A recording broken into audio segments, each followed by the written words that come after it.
ناظرین، پاکستان کا میرا خیال شاید ہی کوئی ایسا شخص ہو جو سہیل احمد کو نہ جانتا ہو، چاہے وہ بچے ہوں، بوڑھے ہوں، بزرگ ہوں۔ اور اسی طرح شعیب اختر بھی تو قوم کے ہیرو ہیں، ایسے لیجنڈ پلیئر ہیں کرکٹ کے کہ ان کی مثالیں آئندہ تاریخ میں دی جائیں گی۔ مگر وہ ماں سے بے شمار محبت کرتے تھے، ماں کے بہت زیادہ تابع دار تھے، اس قدر تابع دار تھے کہ ایک سہیل احمد نے ایک بہت ہی زبردست واقعہ سنایا،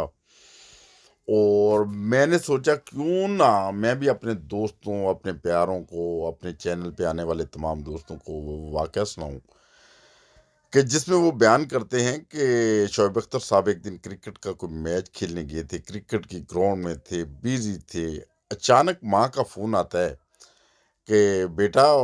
آٹا ختم ہو گیا ہے۔ آٹا سے ختم ہونے سے مراد یہ تھا کہ ان کی والدہ محترمہ، اللہ تعالیٰ ان کے درجات بلند فرمائے، پچھلے دنوں میں ان کی وفات ہوئی ہے، اللہ تعالیٰ ان کی مغفرت فرمائے، کہ ان کی والدہ محترمہ وہ دو آٹے مکس کر کے ہمیشہ روٹی بناتی تھی، تو ایک آٹا ختم ہو گیا۔ جب اپنے پیارے بیٹے کو یعنی شعیب اختر صاحب کو فون آتا ہے اور ماں بتاتی ہے کہ آٹا ایک ختم ہو گیا ہے، دو آٹے جو مکس کر کے بناتے ہیں، تو اس شہزادے نے، شعیب اختر نے، سہیل احمد صاحب وہ فرماتے ہیں کہ گراؤنڈ سے میچ چھوڑ دیا، گیم چھوڑ کے فوراً بھاگے گھر کی طرف،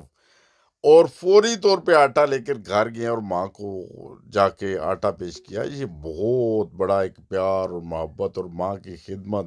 اور ماں کا احترام کا واقعہ ہے جو سہیل احمد صاحب نے سنایا۔ مجھے تو یہ واقعہ بہت اچھا لگا۔ میں نے سوچا تمام ہمارے چینل پہ جو آنے والے دوست ہیں، جو ہمارے لیے بہت قابل احترام ہیں، ان کے ساتھ بھی یہ واقعہ ضرور شیئر کیا جائے۔ اور ناظرین، اسی طرح جڑے رہیں ہمارے channel ہنستا وستا Pakistan T V international کے ساتھ۔ ملیں گے اگلی کسی چھوٹی سی ویڈیو یا آڈیو پیغام میں یا کسی اور پروگرام میں۔